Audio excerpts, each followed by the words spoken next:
Welcome back to Colors Are a Crutch. I'm Max Sternberg, also known as Wounded Satellite, and today I'm joined by my wonderful co-host, Max P, the Talion Man, for another spooky episode of the podcast. What are we doing today, Max?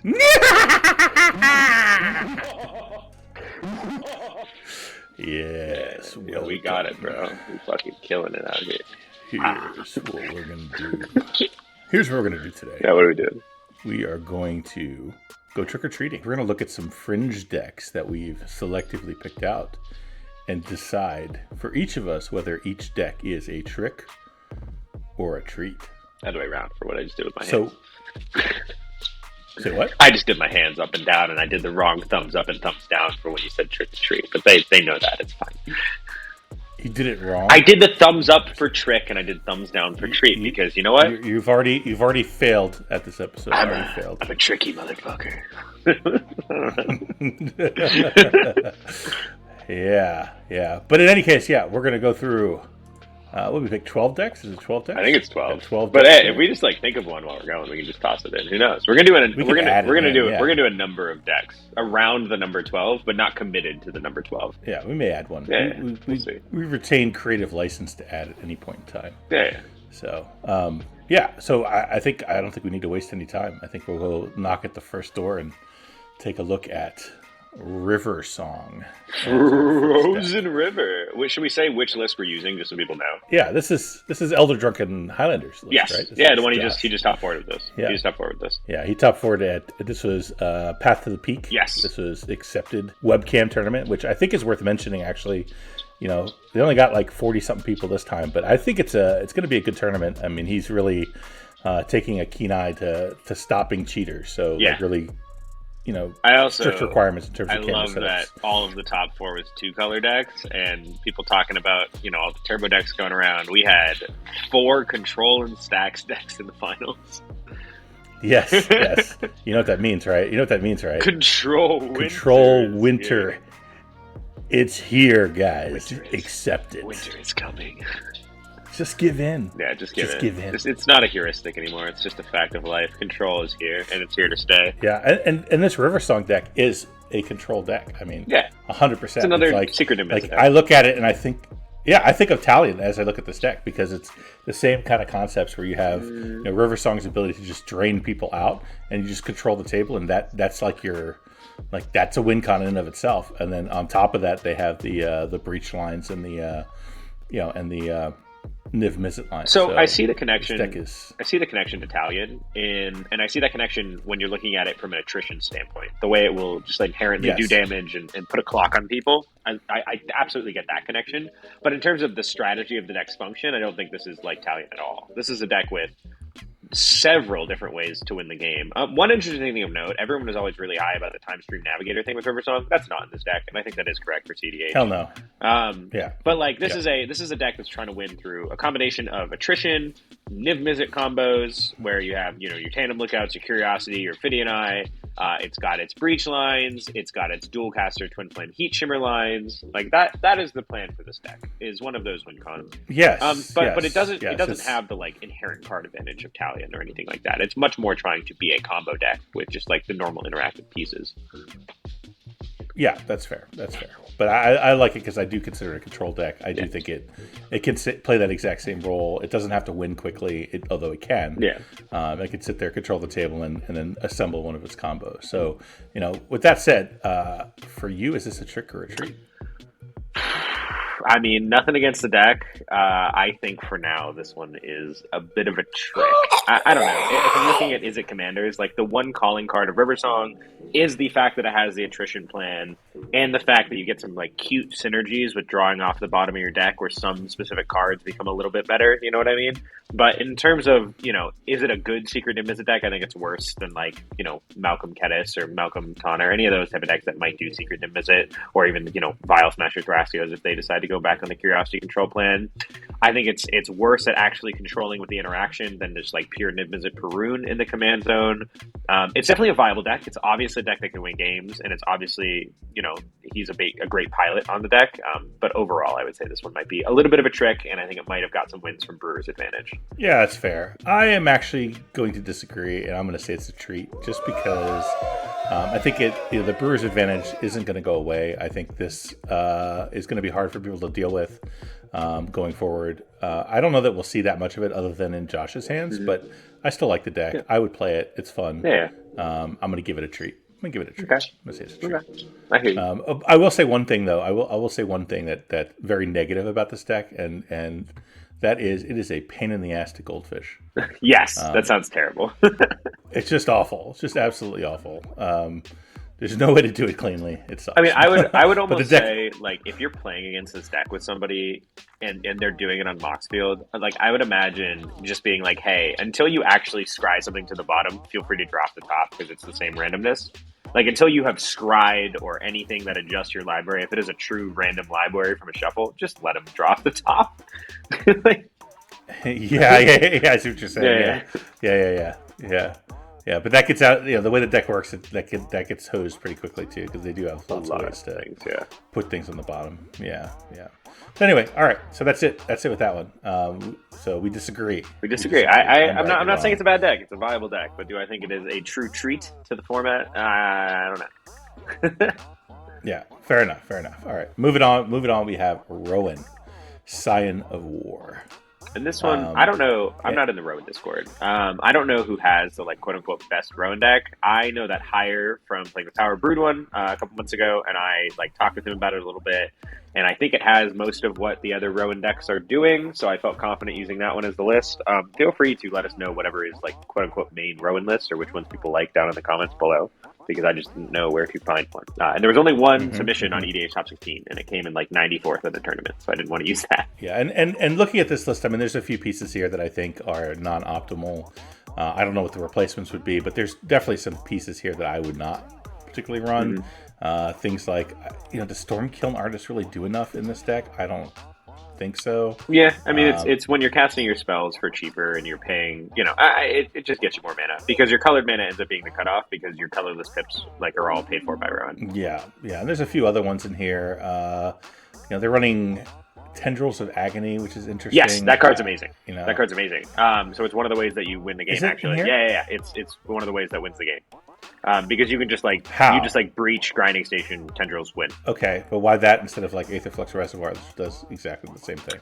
That's a good question. I don't know. All I know is when High was against me, he won very quickly with Tendrils of Agony multiple times, and it was really good. And it's like impossible to counter because of the storm. Yeah, I guess that makes sense. Being difficult to counter makes sense. But although I'll tell you, playing Florian, I tried Tendrils of Agony and exactly the same functionality, and Aetherflux was just so much better. That's fair. That probably, this deck has room to grow for sure. Like, this deck I don't think is fully fleshed out by anyone at this point. I've played against it from a few random pilots, and like, outside of Hire, I don't think I've lost to it ever. So this is the deck that I remember the most, and there are some really incredible synergies. Like, Plunge into Darkness is wild in this deck. Wheel of Misfortune is broken in this deck. Just paying the amount of life. Like, there's some very broken synergies here. Yeah. But I mean, it's a really cool deck. It's got it's got a good core, I think, and and there's not that many cards that I would change. I mean, a lot of it's pretty good already. Yeah, it's a Rakdos core. Yeah, it's pretty sweet. I'll tell you, when I goldfished this deck, I was winning like on turn 2 every game. Absolutely. It's much faster than people think it's going to be. It is a true turbo deck. Your window closes very quickly. But the cool thing is, like, people beating down your life total isn't the most relevant thing. Like, you are an ad nauseum deck, but that's not like your only plan. You know what I mean? There's so many ways to win the game in the shell, and there's a lot of like really cute combos, because you can always just do the Blood Celebrant into Exsanguinate type line, and you just win the game. Like, there's a lot of just very clean, unusual, I happen to win the game synergies in the deck. The two big ones, I guess, are, like you said, the Exsanguinate, and the other one is the Blood Celebrant. Where is it? Torment of Hellfire. Oh, yes. Torment of Hellfire. But, like, Blood Celebrant is, like, those two, one of the best ways to just lose life. Yeah, but you go and you cast an Ad Nauseam, you pay 20 life into it. You pay 25 life into it, right? Yeah. Now you've got Torment of Hellfire up for, 24. Normally you are tapping Rowan before you cast the Ad Nauseam. Why? because then your ad nauseam just costs 2 black. So like generally what you're going for with this deck is you are losing about like 6 life and then tapping Rowan is kind of like the normal, where you're able to just like fetch shock or like tap your Ancient Tomb and fetch shock, like that kind of thing, and just like lose 5 life and then tap Rowan, and then everything costs 5 less for that turn, and then you ad nauseam for 2 mana. And then, like, one of the best things you can hit is Painter's Servant, because then you choose red with Painter's Servant, so then all of your spells, including everything's red. Everything becomes like all your artifacts you hit on the Naz are then free, all that kind of stuff. Yeah, I hear you. I guess it's just, in my experience, one thing that Rakdos does not have a hard time with is generating enough mana to cast a fast Adnaz, right? So I just can imagine. I need to try the deck out. Yeah. I just imagine there's a lot of games where I'm going to cast an Adnaz without needing Rowan. And then I just guarantee a win at that point. Right, and that's a capability of Rakdos. Where, I mean, the idea in these Rakdos decks is your commander is not required to win the game, but your commander strengthens your ability to win the game. That's what all these Rakdos decks are doing. And Rowan is another example of that. And I when Rowan came out and people asked me about it, I always said, Rakdos doesn't struggle with mana advantage, and Rowan is mana advantage. So it seems like the weakest Rakdos commander because it's not giving you card advantage like Nixilis or Florian or Tevish Rog or any of that kind of stuff. Right. But what has shocked me about Rowan is it gives you so much mana advantage that you can do some broken ass shit. Like, you can really fucking break the game with Rowan. Yeah. So is it a trick or a treat for you? Rowan, I think if someone really fleshed it out, it has the ability to become a treat. I think that is a deck in the hands of the right pilot and the right people brewing it and really testing it all the way down and finding what is the perfect mix of like Rowan enabling cards with Rakdos good stuff and all that kind of thing. I think it has the absolute potential to be a really good treat. But right now I think I have to say it's a trick. Yeah, I'm going to say it's a trick, and I'm going to say it's going to stay a trick because I don't think it offers enough benefits for exactly what you said. People to pick it up and run with it and brew it and really give it the love that it would need to be a treat. That's fair. So I think it's going to stay a treat. That's fair. So moving on. Next up is is it Talion? Wait, it's kind of Talion, the kindly Lord. I feel kind of silly including it in the list now. Yeah, but it is a deck that came out like a month ago. Like it actually came out a month ago. Yeah, it's it's still I don't know. It's kind of on the fringe of being a fringe deck now because it's got multiple top 4s now. It's Control Winter's here and it's doing well. I mean, according to everyone, it's hard to call it a fringe deck, but according to everyone in all of the discords we're in, Talion is trash and we have nothing to do with it, and we should absolutely not play it if it's a terrible deck. So obviously, according to them, it is a trick and a waste of our time. But the reality of Talion. I mean, before we talk about it, should we reveal our ranking? Yeah. So I think first of all, which Talion list are we looking at? Waterboarding is back, baby. Yeah, and this is the list that Max and I worked on together. So this is our collaborative list. Link here. in the description below. Yes, and it's I mean, just cut to the chase. It's a fucking treat. Yeah, this deck is a fucking treat. As sweet as treats come. This deck is unbelievable. I do not remember the last game I lost on this deck. This deck is unbelievable. Yes, this deck is straight gas. It is wonderful. It is fun to play, and it wins games, dude. It's definitely a treat. If rounds were not 90 minutes, if rounds were 180 minutes, you would win 90+% of your games. Your win rate goes down just because of draws, and that's fine. This is a deck that you have to be a pilot comfortable with a low density of win cons and trusting in your ability to pilot through the smog to get there and be a control player. That is who will succeed with this deck. If you believe you can go into that mentality and, the thing about playing control in these long games of control where you really have to smother the table and create your window. And again, it's not about smothering in the sense that you don't let your opponents play the game. It's systematically disrupting their ability to win. But if you're someone who feels that you can stay mentally engaged for long times and focus on every little interaction the entire game to make sure you're using the right windows and the right threat assessment, doing everything perfectly, Talion is a deck that rewards that type of piloting really, really well. Yeah, and the other thing about Talion is it is much better to play in person because it's much easier to push your opponents to play a little bit faster, to resolve triggers faster, to get your opponents to move through their turns quickly. When we're playing on webcam, it's much easier for people to sort of stall out and delay. Yeah. When you're in person, this deck just absolutely crushes people. Much better deck in person than online. But even that, once you get the hang of kind of getting through turns and not letting it get bogged down, the deck just screams, man. It's a great deck. and I think you're going to see a lot more of it going forward. I'm curious, if we redid our top 15 list, like, would you feel comfortable putting Talion on it yet? I would. I think I would as well. I think I would as well. I don't think I'm putting it high yet, but I'm putting it like in that 13 through 15 range for sure. Needs a little more time to grow and prove, but like I think it's definitely on the list at this point. Well, and the other thing is, there's going to be new cards released that will slide right into this deck. I mean, that's the cool thing about this archetype is it's got room to add things. Like you can, if another bomb in the format, you get some blue creature that's big and does great stuff. All of a sudden, you can add it as like a finisher. I mean, there's just a lot of room to grow the deck, I think. Yeah, definitely. So we agree. It's a treat, guys. It's a treat. Definitely a treat. No question. It's not only a treat. It's like when you go to the house and they give you like the full candy bars. That's what kind of treat it is. Mm-hmm. All right. Moving on to Ellivere. So you brewed. Is this one you brewed? Yeah. Did you brew this one? So the list I used for this one. So I brewed Ellivere pretty much right after it came out with a couple of friends of mine. Deck is so much better than I ever thought it would be. And then this specific list is a brew I did with the entire Ellivere Discord. We did a joint brewing session a few weeks ago. Where we had like all of the people who have been consistently playing Ellivere kind of in one room, talking, explaining their opinions on cards, and we kind of came to this cumulative agreed upon list of what we think is the best Ellivere strategy right now, kind of weighing all the options. And this deck is crazy. It is, imagine if instead of having Winota, where you cheat things into play, imagine instead you just cast your things, but you draw a billion cards and you have absolute shitloads of mana. And you're playing hard fucking stacks. And you have a clock that's significantly faster than Winota as well, because all of your creatures are like 10/10s by turn 4.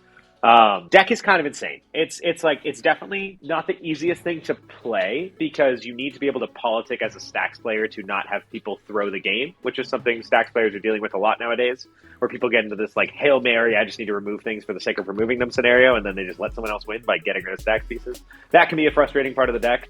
But in terms of the deck's personal capabilities, I mean, it makes so much mana, it draws so many cards, it plays a ton of stacks creatures that are unbelievably impactful on just about every matchup, and its clock is really where it is, that's what you don't expect out of the deck, is how quickly this deck will kill you.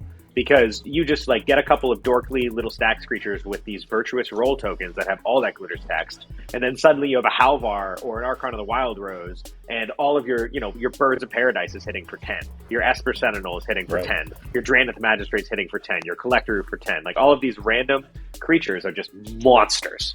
And it's so hard to deal with. It's so hard to deal with.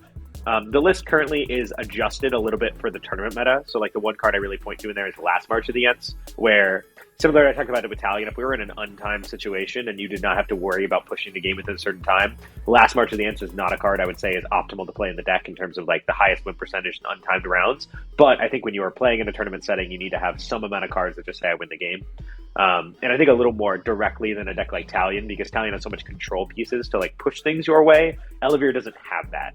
So Ellivere needs to like actually win with win conless stacks damage. So I think having a game-winning card like Last March of the Ents really pushes that and says, I'm going to draw 10 cards, put 8 creatures in play, and murder you.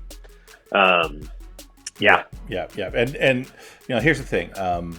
It's a stacks deck, and I think you know how I feel about stacks. You don't like it? I don't like stacks. I'm not a big fan of stacks. I think the longest distance between 2 points is a stacks player and the win. It's just so many variables in the way. So many cases where you play a stacks piece that just doesn't do anything but shut down 2 of the remaining players at the table, and the third one just wins the game. I think that's Ellivere is very susceptible to that. So I guess when it comes down to it, like it is a very, very painful stacks deck. I think it's a very powerful one, but at the end of the day, it's still going to have that same struggle to not get the game cracked wide open by a Sightgrift and just lose. We have answers to Sightgrift. We got our Sanctum Prelates and our Archon of Valor's Reach. But Max, really, a real question for you. Real question. What are you so afraid of? Go on. The truth. Give it a try. I'm afraid of the truth. I'm afraid of the truth. Truth you will find. I don't know. So for you, this is a treat. Is this a treat? I think Ellivere is a treat, specifically because I'm not anywhere close to putting Ellivere in like top 15 decks in the format, like consistent performer. But this deck is so much better than you will expect it to be. and that is why it's a treat. I think in my mind, it is like genuinely. When my buddy asked me to brew it, I was like, I think this is going to be a bad Selesnya stack deck. That was my response. And then we brewed it and we goldfished it, and I was hitting people with like 10/10s on turn 4, and I was like, this is fucking wild. While I have like 12 cards in hand and a Guy's Cradle and a Sarah's Sanctum, I'm like, okay, this is a little nutty. Like, yeah, so it's definitely true for you. But me, knowing how I feel about stacks and everything, guess what? Chicken butt. Never gonna happen. Nice try. That was a really nice try. But seriously, I was so close. No, but seriously, I'm actually gonna give this a treat. This is a treat for me. I hate stacks. I think stacks is an abomination on mankind. But this is a commander that draws cards and plays stacks. Yep. So it's unlike a lot of stacks decks where you're just hoping that you draw what you need immediately.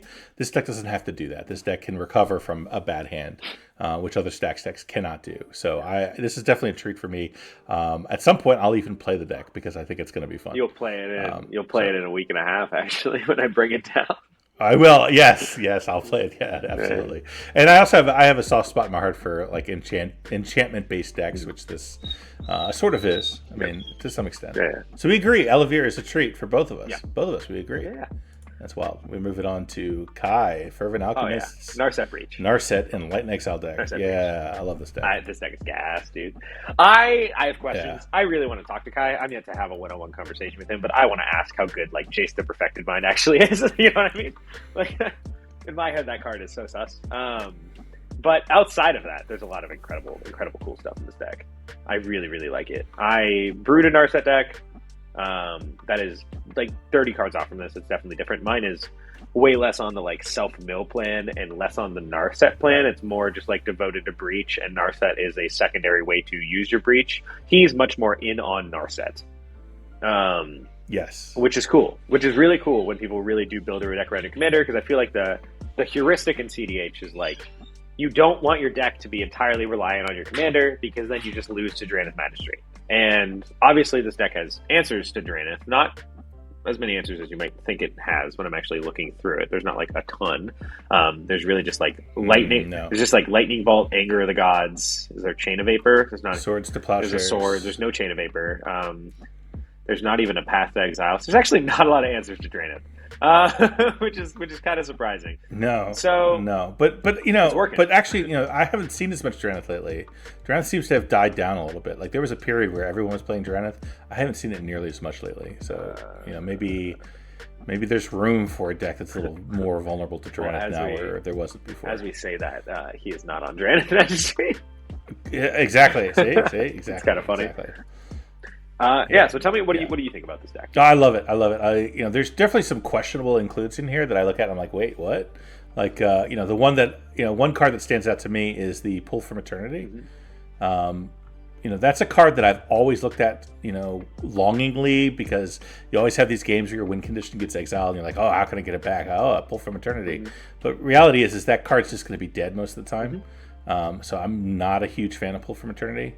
Even in this deck, which probably uses it a little bit better than most. So I specifically love it in this deck, actually. Okay, go on. So Narset specifically grabs any non-creature spell from any graveyard.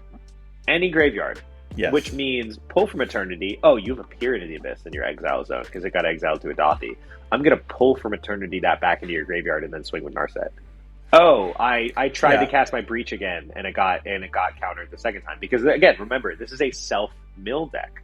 So, like, if you Jace Perfected Mind your Breach into your yard, which this deck is mostly winning through Breach. I've seen Narset decks that are on like Monastery Mentor and stuff to really push the creatures have prowess thing. This deck is not on those pieces.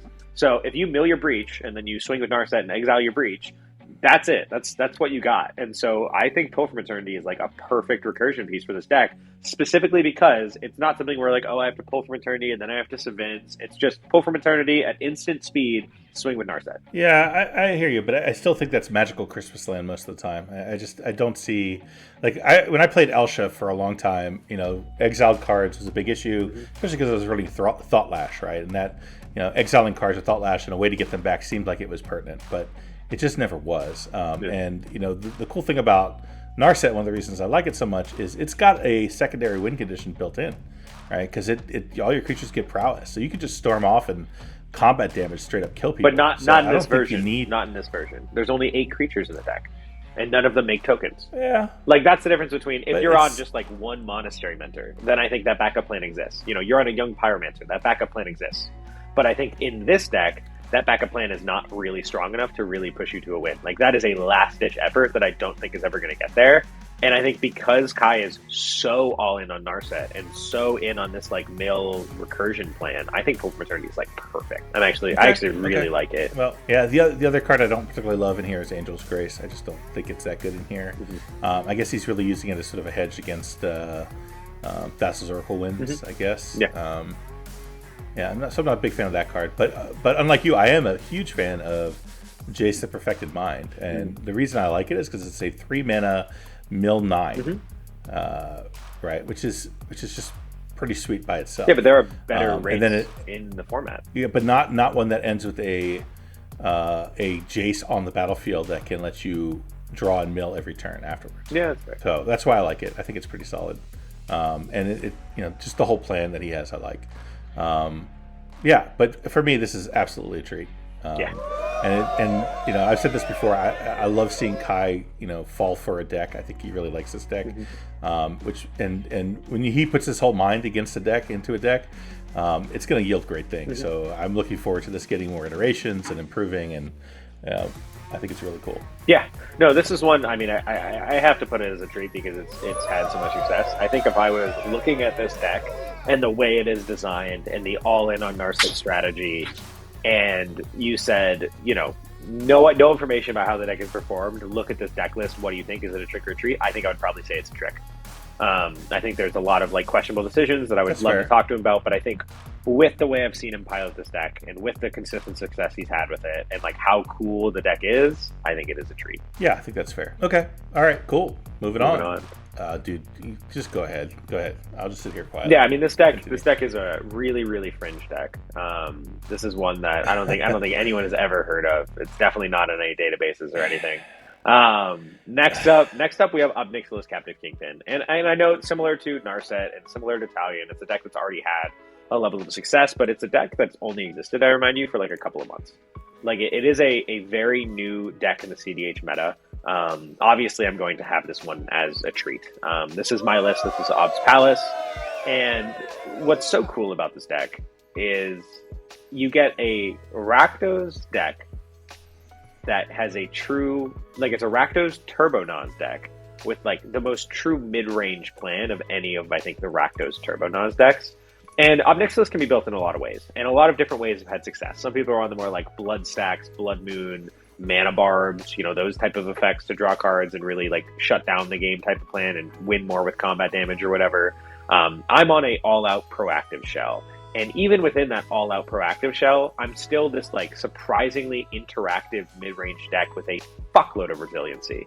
Ob Nixilis is a deck that has slightly lower average overall card quality compared to some of the other Rakdos Turbo Nons decks, where Caderic Parasite without Ob Nixilis is kind of useless. Your Fireburn Archers, your Reckless Fireweavers, those effects are not as strong without Ob Nixilis on the battlefield. Even just having Prosper in the 99, if you don't have Ob Nixilis, it's not very good. But this is one of those decks that really overwhelms you with synergy. And synergy, I like to think of as this exponential multiplier in what a deck is capable of, and that's the same reason that I love Kinnan, where card quality is great for generic strength, but when you apply synergy to cards, the amount they go up in power, it really does feel exponential with how they bounce off each other and how they all communicate and synergize. And Ob Nixilis takes advantage of that to the full advantage. This deck is not only one of my, it's one of the most fun decks in the format to play. I genuinely believe you are constantly getting to yell Ob Nixilis trigger every time anyone cracks a fetch land, and you get access to you get access to so many cards. You can do so many cool things, and I'm normally a player where if you look at my decks, my other decks, Ellivere, Talion, Kinnan, I do not have a high density of win cons in most of the decks I build. I'm very big around building around a strategy to very few win cons and trusting in your ability to get there. Ob Nixilis is the opposite of a deck that I normally build. This deck is loaded with 20 fucking win conditions. And I feel in my recent games I've been playing with it, and I've definitely gotten better at piloting it, a lot more comfortable under turbo strategy. I always feel like I can win the game from any position. And I get to these places where I'm presenting like a totally separate win attempt on an entirely different axis of play almost every single turn until one of them sticks. And at some point, every single, like one of them gets through. The deck's kind of wild. I mean, what do you have you seen me play it yet? I have. If you remember your turn 1 Obnix followed by Parasite. Oh, followed by you literally scooping it up. Yes, I literally scooped after Forgot that. about that. Yes, yeah, that's correct. Yeah. For the record, I know that sounds. I've seen Tony play your deck a few times. Yeah, I mean, I like the deck. I'll tell you right now, I consider it a treat. But I'm bitter and resentful of the fact that it's in the database and Florian's not. So. Yeah, of course. I will say, just so you guys are aware, Max is not.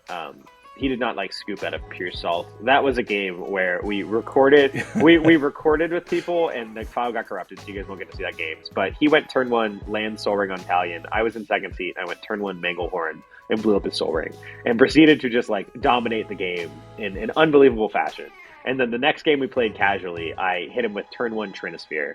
And then the next game after, I like ground you out with a Mystic Remora until I hit like Seaborn Wondering Manamo.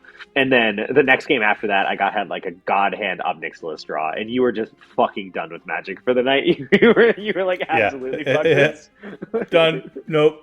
Sometimes you have to push the table away and walk. And that was where I was. The RNG gods were on my side that day. they were really digging it. And then the next day when I picked the cards up again, it was immediately a double Perplexing Chimera game that was also hell. So, yeah. I love what came. I'm mostly recovered now. Okay, all right. Deep breath. On to the next one. So Obnixilis is a treat. You should try the deck. It's for both of us. It's a ton of fun. For both of us. Next one's interesting. Spicy. This is Varragoth. Yeah. The deck is called Choke on It, which is hilarious to me. Yeah, so there's like I forget which one it was. I should probably do this correctly. If I go to EDH Top 16, someone talked about who the original creator of the deck was. I believe it was Baron Light Eyes was like the first person to really do this. So I do want to give them the credit. That's not the list we're using right now. We're going off the list that did the highest in the tournament a week ago, where 3 of this deck top 16 in the same tournament, which is fucking wild. But this is Varragoth Bloodsky Sovereign. And for people who do not remember what Varragoth is, he is a legendary demon rogue from Keldheim, costs 2 and a black. He is a 2/3 with Death Touch, and he has a boast ability. And his boast ability is pay 1 and a black, and you have to be attacking to activate a boast ability. And target player searches their library for a card, shuffles their library, puts that card on top of it. So it's 2 mana Vampiric Tutor whenever it attacks, which is awesome. But this deck is very interesting. If you look at the total CMC of this deck, of this deck, including Ad Nauseam, is 36 in the entire deck. Which means if you resolve an Ad Nauseam at least 32 life, you can draw your entire library. Correct. Yes. Which is the whole point of this whole deck. This is the most ridiculous Ad Naus deck in the format. Yeah. Is what it is. But it's also a complete glass cannon, because if they don't resolve that Ad Naus, the deck just doesn't do anything anymore. Nothing at all. Its whole strategy is resolve an Ad Naus, put 99% of the deck in your hand, cast Sickening Dreams, discard your hand, win the game. And there's lots of other cards in here that let you gain some life.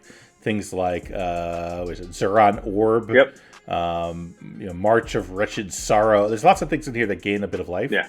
So you just need to top your life up just a little bit more than everybody else, and then Sickening Dreams. So I was going to say, is the idea that you cast Sickening Dreams, and then because you discard the cards from your hand as an additional cost, you then hit Songs of the Damned and then March of Wretched Sorrow? Because the one thing I haven't understood when I've looked at this deck is if you Ad Nauseam and draw your deck, you're going to be at the lowest life total. So wouldn't Sickening Dreams kill you? So that's why you have to. So you have picture this: you have your whole deck in your hand, right? Yeah. So you can then cast any one of these X gain life spells. Okay. To gain life back up to where you need to be, and then you should still have enough cards in your hand to discard a Sickening Dreams to win. Okay, that makes sense. Right? That makes sense. So you exsanguinate. So you add Nas.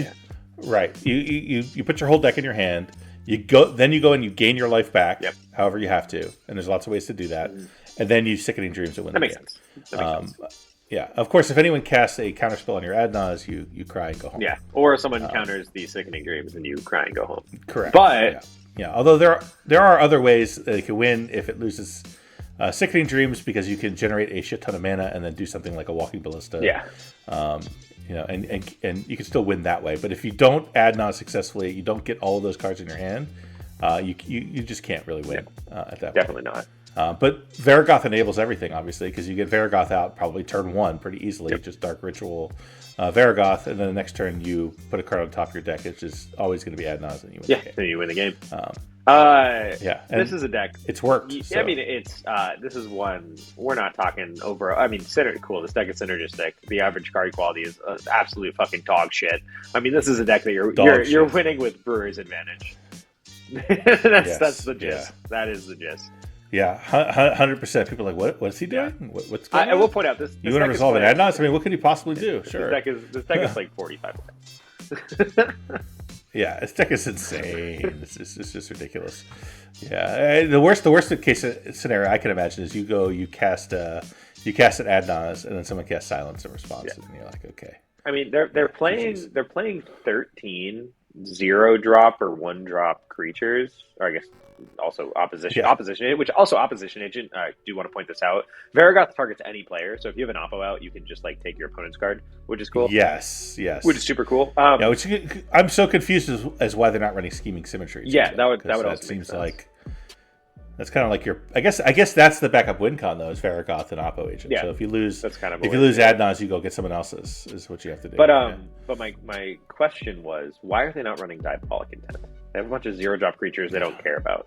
Don't know. Like what? You don't want to sack your Shifting Wall. you don't want to sack your Shield Sphere, your Phyrexian Walker, your Cryptic Trilobite. Well, dude, if you run Diabolic Intent, you have to remove a card. You have to remove like your Shifting Wall, and then you have to sacrifice your Shield Sphere, dude. That's 2 cards. That's fucking wild. 2 0-drop creatures you have to lose. No, you just lose a land. No. 45 land.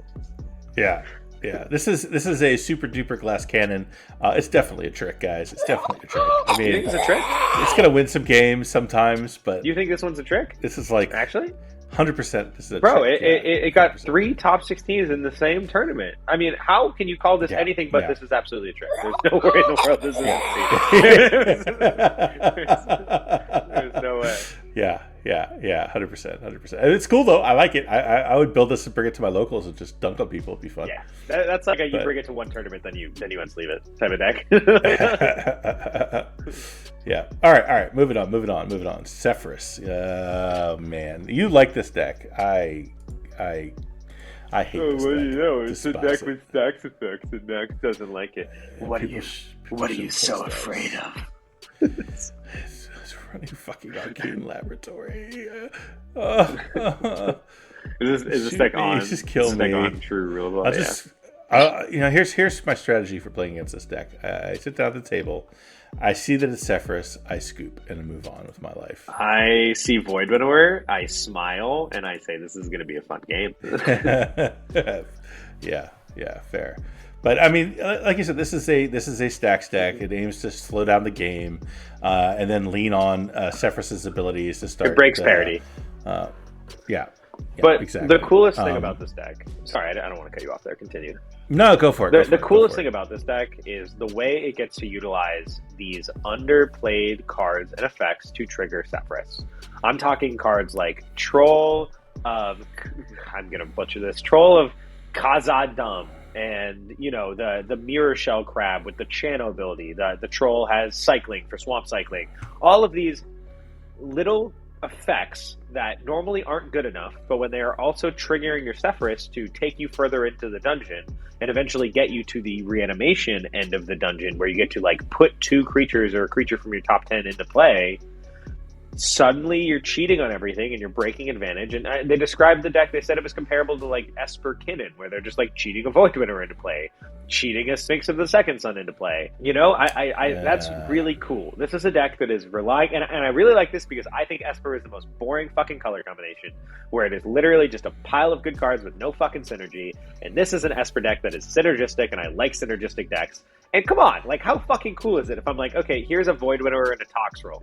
Beat me. So basically what we have here is we have Esper, which is the most boring colors to play in CDH. playing the most boring possible version of an Esper CDH deck in a stacks control You think deck this is boring? Beyond boring. How is it boring? Nobody gets to play the game. Bro, you don't. Just all sit here and suffer together. You're not excited when I cycle my Eagles of the North and I proceed into the dungeon? I'm staring at you right now. You can't see me, but I'm staring at you right now. And then I cycle my Troll of Khazad-dûm and I cheat an Elish in order to play? You don't think that's fun? Yeah. Yeah. You don't think that's I guess fun? there's Nia Allure, right? So that's exciting. There's Nia Allure. What is that? Cool. What is Nia Allure? I don't even know what these. Nia Allure says. The fucking horror thing. Yeah, it's a 3/5. Yeah. That card's bad. He shouldn't be on that one. Horrendous. Okay. Horrendous. Because this whole deck is represented by that card. Nia Allure is this deck. That's exactly what this deck does. Mm-hmm. It just makes everyone suffer and then slowly sometimes wins. I mean, it's top 16. No offense. No offense to the guy who built it. I mean, like aside, the deck's fine. It's a good deck. Yeah. I hate it. I despise it. And I would never call it a treat, even if it deserved to be called a treat. It's still a trick. Bro, but you're saying that if I cast a Stoneforge Mystic, which is in this deck, I thought it was in this deck. It is in this deck. If I cast a Stoneforge Mystic and I get a Trailblazer's Torch, you don't think I'm cooking? You don't think that's cool? You think that's boring? Oh, it just hurts me. I am like shocked. This deck is on 1, 2, 3, 4. Garbage. This deck is on 5 pieces of counter magic in total. Only 5. Yes. And of the 5 they chose, 2 of them are Mana Drain and Dovin's Veto. Yeah, and I've played against this deck and watched us all lose, expecting that this Esper deck would have some counter magic, and then didn't. Yeah. Yes. Man, I hate this. Look, I'm going to say there's some questionable choices, and I think I would build it like slightly differently. But overall, I think this deck is cool as shit, dude. Dude, I want to fucking cheat to play an Angel of the Ruins. All right, but put your money where your mouth is, though. Is this a trick or is it a treat? I think it's a trick. There you go. There's my boy. There he is. Okay. There he is. Yeah. I mean, What are you so afraid of, Max? Yeah. Oh my god. Suffering. I'm afraid of suffering. Meanwhile, you played Talion. Our deck is called Waterboarding is Back. What do you fucking mean? You know? Yeah, but it does things. It draws cards at least, for God's sakes. This is card advantage. Right. It cheats things into play. Shut up. Get out of here. Yeah, it's card advantage. Yeah, you get to draw extra cards like Savric's Tome, and Trailblazer's Torch, and Ravenloft Adventure. I mean, what more would you want? It's so exciting to draw those cards. I mean, there's Vicious Battle Rager, dude. That's a powerful card. It's a 1/5. Yes, yeah. Give me that. A 4-mana 1/5 in CDH. Gimme. Okay, but actually, like Radiant Solar is broken. Wait, Radiant Solar, flying lifelink. Whenever Radiant Solar or another. Stop it. No, actually, this card is broken as fuck. No, it's not. It's not. Yes, it is. It's not. All right, if you've ever played an adventure strategy, can you please tell Max in the comments how fucking broken Radiant Solar is? I'm repping you guys right now. I know what this card does. I know what this card does. I understand. There's a lot of cards that are broken in terms of the energy mechanic too, but they are also not good for CDH. Okay, all right, kids. Let's move on. So you think this one's a trick? 100%. Okay, it's a trick. I still think it's a treat to play, but you know. Yeah, maybe it's a treat to play and misery for everyone else. You know what this deck is? This is the kid who goes and beats up the little kids and steals their candy. Sounds like a Rakdos thing to do. Sounds like a Grixis player. No, it sounds like a Stacks player. No, exactly Stacks players don't fucking take any. It is. You're trying to eat your candy, and then the kid walks up to you and says, "No, I won't let you eat your candy." Absolutely and I'm gonna sit here and I'm gonna eat your candy, and you're gonna have to watch me. No, what happens with Stacks players? They are not people who steal your candy. They are people that inject you with something that gives you a candy allergy, so you can't eat it. I have no comeback to that. Yeah. You got it. There we go. Yeah, there we go. Yeah, carry on. Moving on. This is our good friend Steppenrazor and his Shalai and Hallar deck. This one's a little bit older now at this point, but still not that. It was updated one day ago.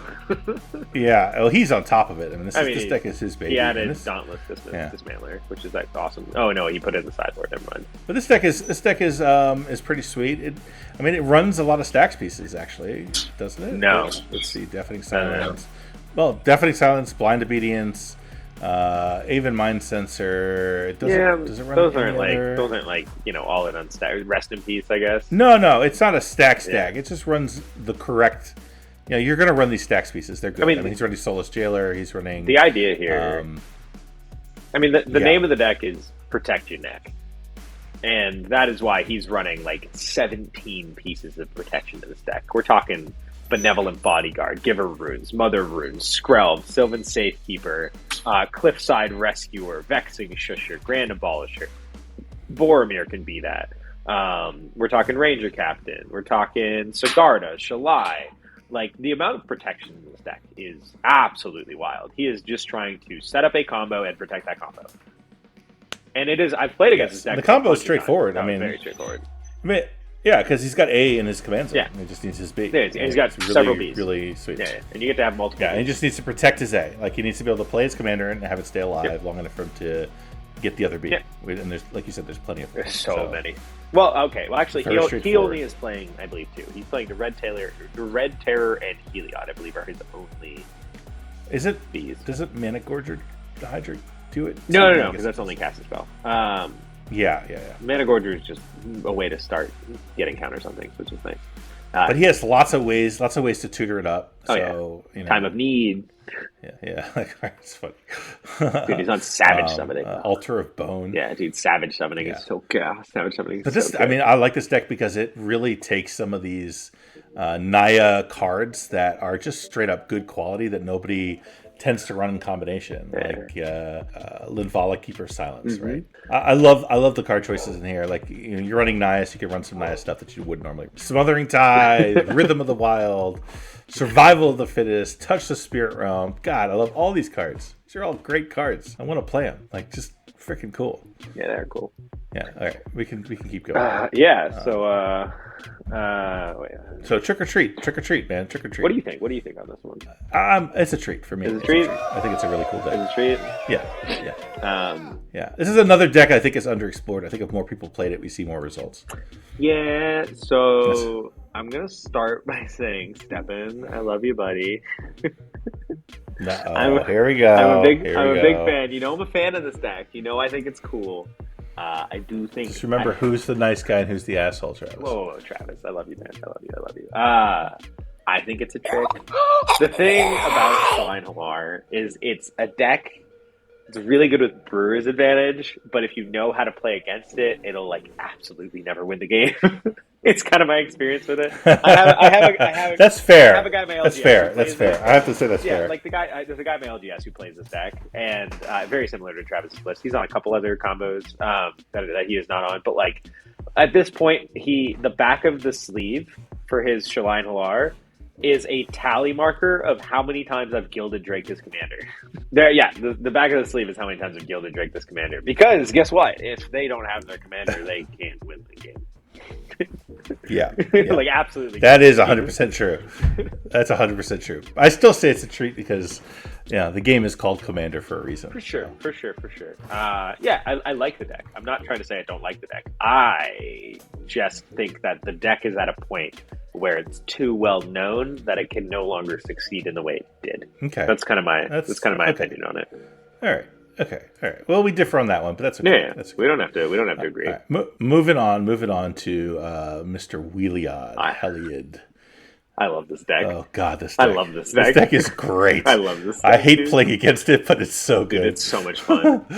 I remember so this is Smalls' deck. This is our buddy Smalls. Level 1 judge. He actually won a 64-person tournament on this list. I'm sure a couple cards have changed since then, but this list, a month ago, deck is amazing. And the other day, I will often spectate my friends' games when I'm just going to bed, and I just fall asleep to them playing Magic. And let me tell you, the other day I was watching Smalls play against Stony Tony and John and people, and I was trying to fall asleep, but I was watching Smalls pilot this deck so masterfully, with such poise and patience and like calm tone of voice and everything he was saying, that I was like pulled in and like how engaging it was. That he was it was like really cool to see someone pilot this deck so well. And it was. He does have a very calming voice when he plays. Oh my god, man should be a therapist. Like he was especially when he talk, like his kids will walk in the room and he's like, "No, sweetheart, I can't go and pull the booger from your nose right now. I am playing Magic, yes. But if you'll come back in 5 minutes, sweetheart, I'll be glad to help you with that." In his head, he's thinking, "Let me just fuck him up real quick. I'll be right there, baby girl." Yeah. Hold on. Let me win this game real quick. Yeah. Watch this. Watch this. You want to see something cool? Check this out. Watch Daddy dunk on kids. Watch it. Really, Watch the way this deck, this is one of those decks that I almost compare it to Slicer, and I like playing against this deck more than I like playing against Slicer. But it's one of those decks that it changes the game so much. Like a game with Heliod in it is almost different than any other CDH game, because the way you have to care about your timing and interactions is all different. Because he has an emergence zone active at all times. So you never know when they're just going to fucking say, "This is it." You know what I mean? This is the whole, like, you're right though, the whole tenor of the game changes. Like everyone is playing differently, or everyone's looking at that Heliod, and like you have to think about cards that you would just normally not have to think about. Like you might cast a Grim Monolith right now and have mana that I didn't expect you to have. Right? It just anything can happen. So the whole game dynamic changes completely, and it's really cool. I also think this is one of those, and I think this is one of those decks that people gave up on too early. Because there was a moment where it got pretty popular, and I saw it a whole bunch, and then it just disappeared. And I think maybe in reaction to the whole Bowmaster thing, people were like, "Oh, this deck can't be good anymore because we won't draw cards and here come the pings." But frankly, he doesn't care about Bowmasters because he can cast things in response to Bowmaster's triggers anyway. So 100%. Bowmaster does absolutely nothing to the Heliod deck. He's went on top. And Smalls is the one guy who's really carrying the torch, and he's iterated and made the deck better and better. I will say, if you are playing against this deck, the most important piece I think I've ever seen that you have to counter no matter what, counter the fucking Smothering Tide. For the love of God, do not let them have a Smothering Tide. Is there any time you should let a Smothering Tide resolve anyway? I mean, there's decks where it's like, okay, it's good for you, but it doesn't win the game right now, and I need to hold up interaction for win attempts, and like you don't counter it. You know what I mean? Like Smothering Tide is not an always counter card. But against Heliod, I think it is an always counter card, because this is my experience with Smothering Tithe is it's either Heliod, where you're like, okay, if this resolves, he just could do anything he wants forever, or it's like Atraxa, where I'll just keep recasting Atraxa no matter what you do. Same thing with Tivit, So every time I see a Smothering Tithe right now, I get the shakes, man. It is a super good card. It's a very powerful value engine. Like, it is definitely a card worth counterspelling sometimes. But if you're going against decks that like look ready to win the game, and the Smothering Tide is not winning the game right now, I often will not counter it. But Heliod is a deck where like it is a true win condition. Like, it becomes a win condition because the choke point on Heliod is colored mana. And they are drawing you cards. Like, that is how they win the game, is by drawing you guys cards. So if you give them a ton of colored mana with the cost reduction, that's when they go infinite and you just can't stop them. Yes. And what do we call the deck? We call it Wheeliod for a reason. Right. The last thing, they got Smothering Tithe in play. You can bet your ass a wheel is coming. And there's even like it's not always wheels you're expecting. It's shit like Prosperity. You know what I mean? Like they have Echo of Eons, Prosperity, Time Twister, Windfall. I'm sure there's a Memory Jar in here. Like there's so many ways to just make people draw a bunch of cards, and it's fucking wild. Oh, even the score. Well, and even the score is what I was going to mention. Like, it creates a warped state. You're like, oh, that card seems like it would be good for me too, so I'm okay with you casting that. It's not good for you. It's not. It seems like it would be. Trust me. Well, even the score is only you draw. It's not everybody. Oh, which is the one? Oh, Prosperity. Yeah, No. Prosperity is amazing. Yeah. And they have cost reduction online. So let's say someone's drawn like 3 or 4 cards. They cast Prosperity. Like, oh, I'm gonna draw 4 cards. That seems pretty good. It's not good. It's not good, because Heliod being online means they get mana advantage, they get timing advantage, and now they have extra cards to work with that are designed to work with having those 2 advantages. So you're going to lose the game. You do not want them to draw those cards, even if it means you do. Well, one of the things, dude, I love the way he pilots this deck with resiliency. In the game I was watching the other night, it was like the stack started because someone tried to sword the Heliod, and so that's your cue to you got to shoot a shot now. And he went really far with it, and it was pretty crazy how well the table worked together to try and interact and stop him. They did a beautiful job coming together and making this a true 3v1, and it had to be a 3v1 or he won the game. But it got to a place where like he had even wheeled and like drawn everyone cards and done the thing, and he did truly fizzle, and the swords was going to resolve. So like the last thing he did before the swords resolved was go for Moon Silver Key, and he tutored up Machine God's Effigy, and then played Machine Gods to copy his Heliod. Yeah, and it's fucking it's crazy. I've played against Smalls a ton. I've played against them a lot, and one of the play patterns that emerges playing against this deck is everyone is going to target and kill Heliod whenever possible. Yep, that just becomes the game plan for the opponents, right? So Smalls has become a master at finding the right window where he can resolve and flip a Heliod. Yep. Like he just a Heliod.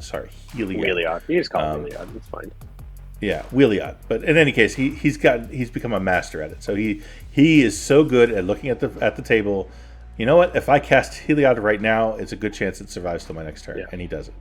And he's usually on point at this point, and it just comes, I think, with his reps and practice. But dude is a cold stone killer, like calm, resilient, presses forward at all times. Really solid player, and he's really he put this deck on the map, and it will continue to do well because of him. By himself. So regardless, this is absolutely a treat. I don't think there's anything else. I will say on my personal current journey, where I think what I'm going to end up doing, because I just have a preference for 2-color decks, I think I'm going to have 10 2-color decks, one of each 2-color combination.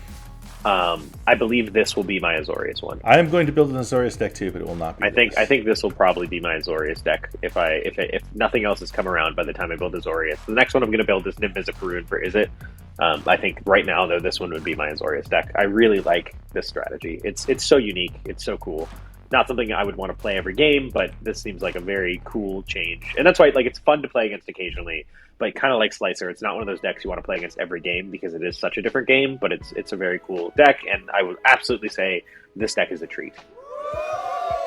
Yeah, agreed. A treat in the sense that you don't want too much of them either. It's a little. It's if you eat too much, it will make your tummy sad. It'll make your tummy sad if you eat too much. Don't eat too much. Yeah. All right, Marneus Calgar is our next one. Another Esper deck. I'm about to piss some people off on this one. I can tell. Oh God, here we go. So let me say this. Let me say this first of all. Let me say this. I built Marneus Calgar and I played it for a couple of months, and I think the commander is so cool.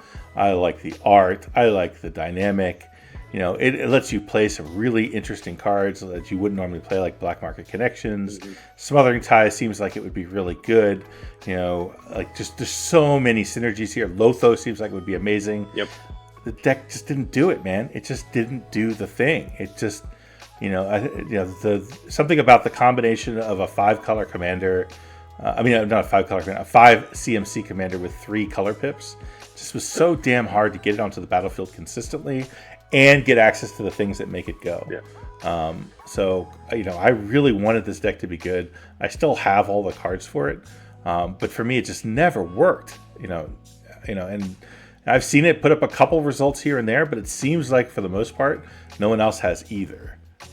Sorry, Freedom. I know you worked on this deck, but yeah, so that's kind of where I'm at. We're using Waffle's list, which Waffle did top 16. It was like Mox Masters December, almost a year ago. With this list, this deck was also in the top 16 of SCG Con when I played almost 2 months ago now. Deck is really, really cool. Deck is very strong. Deck is absolutely viable. Deck is capable of doing some busted ass bullshit. It is good card quality combined with really good synergy. It checks a lot of boxes in being an absolutely viable CEDH deck. The problem with it is when you're looking at these like Esper card advantage type commanders, I'm looking at Tivit, I'm looking at Malcolm Timna, I'm looking at these different Esper packages that are really doing a lot of similar things, and this one's a little more combo-centric than those. It is different in that regard. But if I look at Tivit or I look at Malcolm Timna, those commanders just do things on their own. They just completely provide you value on their own. And the upside of Marneus Calgar's value, I would say, is a higher upside than Malcolm Timna or Tivit. I would say the upside, the ceiling is better.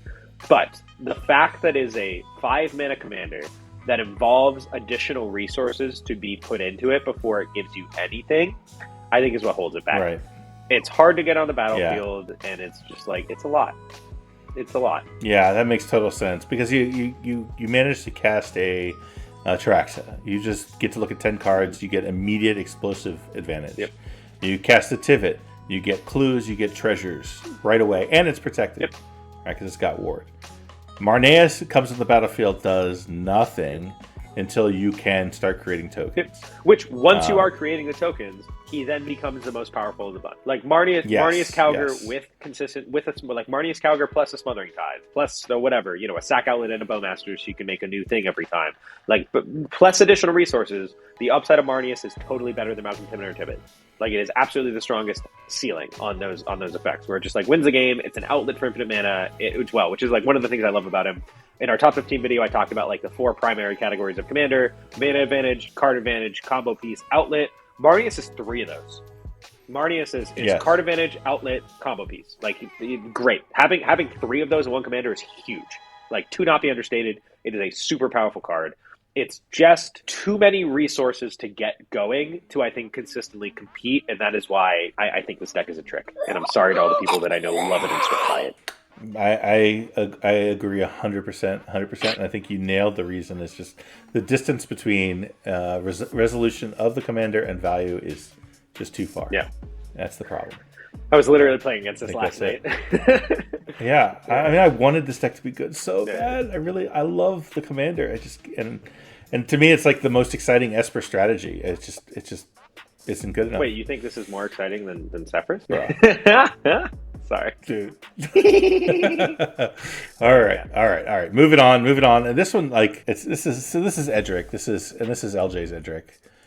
We talked a little bit about it on the last video because of its presence in the Invitational. Oh, yeah. This deck is stupid good. It's just dumb. And I mean that in the best possible way.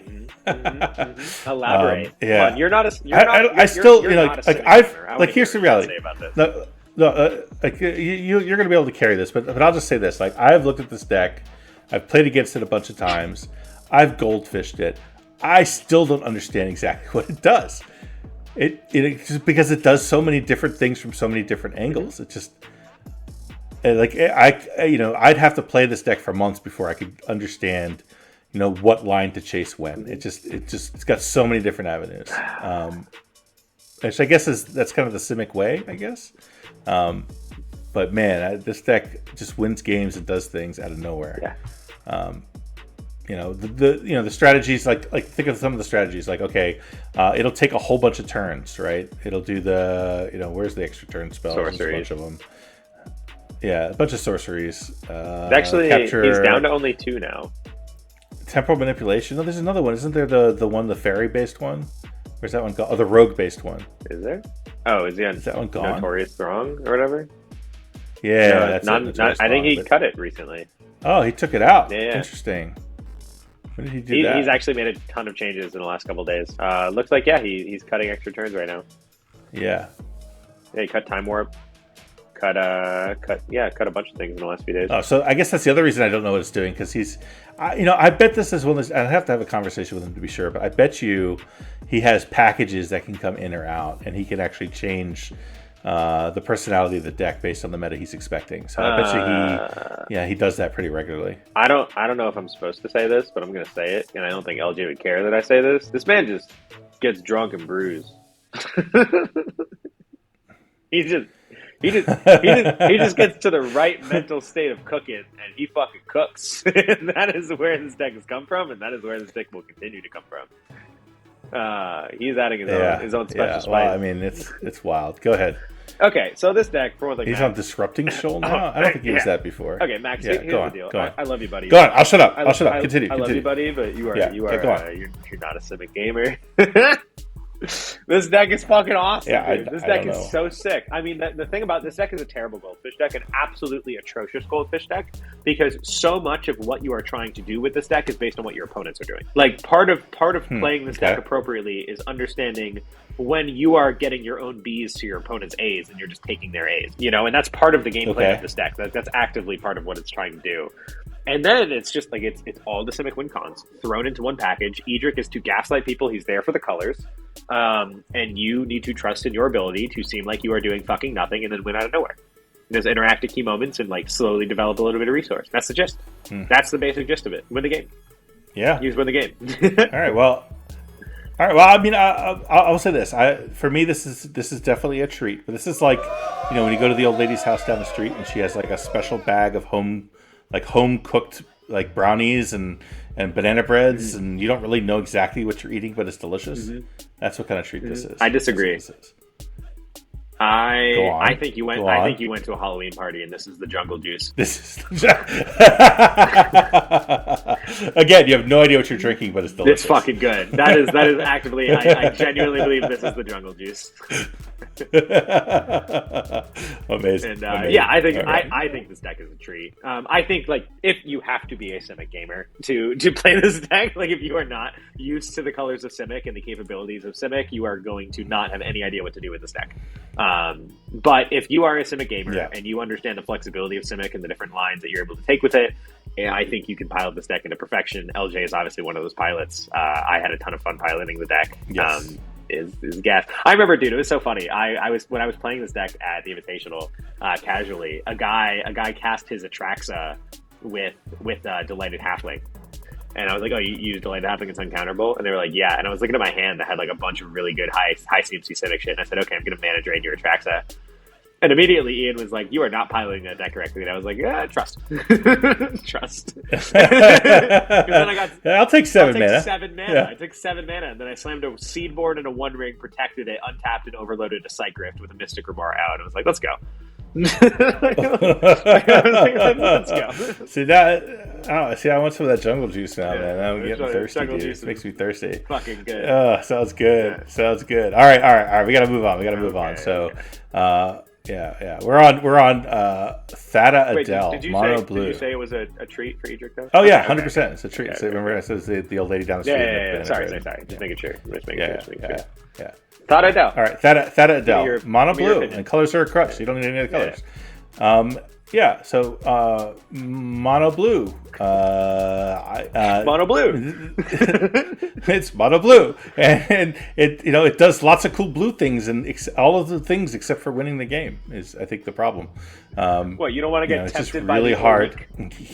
Yeah, exactly. Exactly. It does the blue things. You get into a dominant position, you counter everyone's shit, you're drawing lots of cards, you're feeling good, and the game just keeps going. And the game just keeps going. And the game just keeps going. And eventually someone does something and wins. Yeah. And it's not you. Yeah. And I think that Adel does exactly that. I've played against it a few times where exactly that happened. The funnest was I played against it with Talion. It was actually Snake playing Thada. Mm-hmm. And, he got all of the engines online for Thada. Everything he could possibly want. And the problem was every time he did anything, he had to take damage from Talion. Yep. Right? And then I got Bloodchief's online. And anytime he had to do anything, he had to take damage from Bloodchief's Ascension. And he had to do so many things to get to the win that he just died. Yeah. So, my game plan against him was just do nothing. I didn't have to do anything. Yeah, just trust. And I think that's the problem with Thada, is it, just the distance to the win is so long, and it's just so difficult to get there. So it's just mono blue problems, man. Just mono blue problems. I think Thada Adel is. It's a trick for me. I think it is the ultimate copium card of 2023. I think this card is. It's cool, dude. I've had so many people trying to say, people have been saying we should put it in Talion. People have been trying to tell me to try it in Kinnan. And I'm like, I get the upside, but it's like, it's slow to get to that upside. And it's like, mana's not my problem. I don't need more mana. I don't know. Well, that's good. And Kinnan, you don't. And Talion is tempting. It's tempting. But the problem is, you gotta pay 2 blue. You gotta use 2 blue pips just to put it into play. Yeah. And then next turn, maybe you get some mana out of it. It's just too slow. I will say, dude. it is cool when you see a Thada Adel deck actually get to do the Twiddle Storm thing. When they successfully pull off the Twiddle Storm, it's really, really cool. It is really cool, especially when you have a Bloodchief's Ascension and Italian in play and watch them twiddle to death. Yeah, literally to death. It's beautiful. Hidden Strings, take some damage. Take 4 damage. But also, dude, the fact that it's all hilarious. these Thada Adel decks, they play Aquatex Will, which is so gas. You turn land into island. Which I will say, I do want to shout out one person. Nick Brocalypse from the Play to Win Discord is the only person I know that has been playing Thada Adel long before the One Ring became a card. And so, commend him for like sticking with this deck and trusting in this deck long before it had like an actual win con in the One Ring. He really believed in it, and he had beaten me one time by stealing like my artifact combos. So just props to Nick for like actually. Nick is the person I think of when I think of Thada Adel. But now all these people are like on this copium train because of the fucking One Ring, and they're like, it's just One Ring in the command zone. It's like, okay, it's One Ring that you fucking pay 7 mana for over 2 turns. Like, I don't know, is that really that great? Exactly. It's ridiculous. Come on, guys, come on. Yeah. Have you ever seen the Thada Adel player win the game? Once? Really? Ever? I think once. It's not. It is a trick. It is absolutely 100%. Yeah, this deck is absolutely a trick. The One Ring is a treat. Thada Adel's a trick. Yeah. All right. Moving on to the last deck. Maybe the last deck. I think we should each throw out one more surprise one. We could do one surprise one. One each. But time's getting long. Okay. Time's getting long, so just one more each. But yeah, we could do that. Okay. But yeah, this is Big Richie and his Krark Silas deck. We've talked about this recently, right? Didn't we talk about this last episode? Top 16.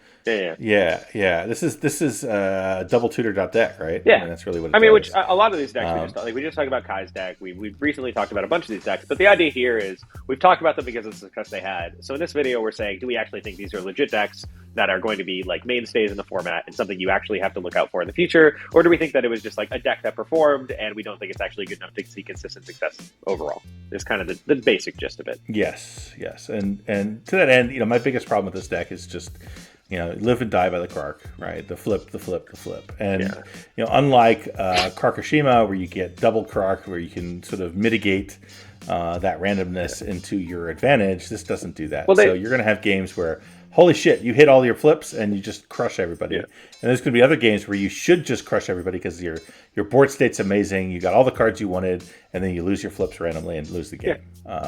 That's my biggest problem with it. I mean, still, I think it's a sweet deck. I mean, and if we're being honest with ourselves, playing CDH, I mean, we're living and dying by the flip all the damn time anyway. But this just takes it to another level. So for me, I'm going to say that this is a trick, but just barely. So I will say this deck can still break parity. It has Harmonic Prodigy, it has Veyron, and it has Krark to them. So it doesn't have the additional way in the command zone to break parity, but it does still have the capability of breaking parity. Though what I can say from playing against this deck and hearing other people play against this deck was rarely actually pushing into the long game and winning these like grind situations where it has to be breaking parity on its flips.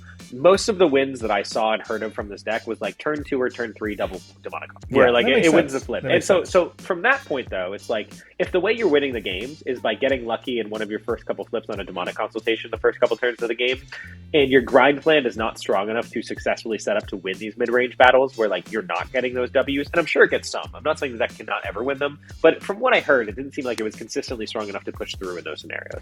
And sure, you get to be a Grixis deck with all the good, strong Grixis win cons, but like overall, if you are not able to break parity in your Krark flips, and you're just hoping to get lucky and essentially jank them out in the first 2 turns of the game, once people recognize that, it's pretty easy to play against this. You just kill the Krark, and then the deck dies. And then you can't win in the mid-range successfully enough. So I think it's a trick. It has no card advantage other than Mystic Armor and Ristic Study. It doesn't run wheels. There's no wheels in here. It's not even running the One Ring. So it's really, really dependent on drawing a tutor and having Krark in play. Yeah, I mean, that's not consistent and enough. Short of that, the deck's... Yeah, I mean, it's going to win some games for sure. I mean, but clearly. But I would not feel comfortable, going into a tournament and just being like, oh dear God, please bless me today. Kind of thing. I think it's another Brewer's Advantage deck to an extent, where I think even though people could like hypothesize what the deck is probably doing, I think it's still really hard. Like you probably undervalue what it's doing right off the bat when you see it. But I think if people get reps against it, it'll become very hard to win. Yeah, I mean, you just kill Krark. He's killed Krark. He's killed Krark. And then this deck literally does nothing. Yeah. Okay. All right. So I think that's all of the decks that we put together. So you go first. Why don't you go ahead and what's your deck? No. You go first. You go first. No, not ready. Okay, I'm not ready. I'm not ready either. I'm not ready either. Yeah. All right. So I'll go first. So my special edition Fringe trick-or-treat deck is Oskar, Rubbish Reclaimer. So first of all, I just want to say how much I appreciate Wizards grabbing the Sesame Street theme and utilizing it on a badass commander. It's just like that alone makes me love. Wait, grabbing what? The Sesame Street theme. You don't understand the joke within the joke? Not Oskar the Grouch. Oskar the Grouch lives in a garbage can. Yeah. I get that. I get that. It's beautiful. It's beautiful. Yeah. So I love that. I love that they do that. But I also love just what this commander does.